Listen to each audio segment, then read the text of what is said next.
Hi guys, and welcome to the tutorial where we will explain how to get free virtual Visa on Cash App. So let's get started. Cash App offers a free, customizable debit card known as the Cash App card, which you can use for online and in-store purchases wherever Visa is accepted.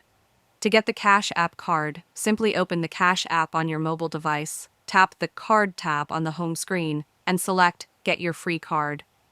You'll then follow the prompts to customize and order your physical card, which should arrive within 10 business days.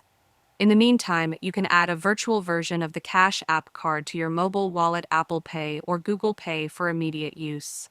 While Cash App does not offer standalone virtual Visa cards directly, the Cash App card itself functions as a virtual Visa card when added to your mobile wallet.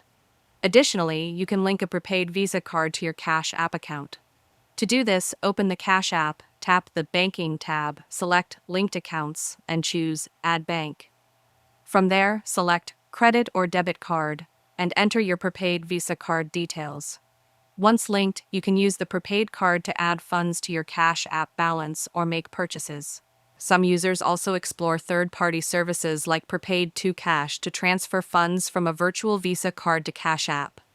However, these services may involve additional steps and fees, so it's important to review their terms and conditions carefully before proceeding. And that's it, you are done.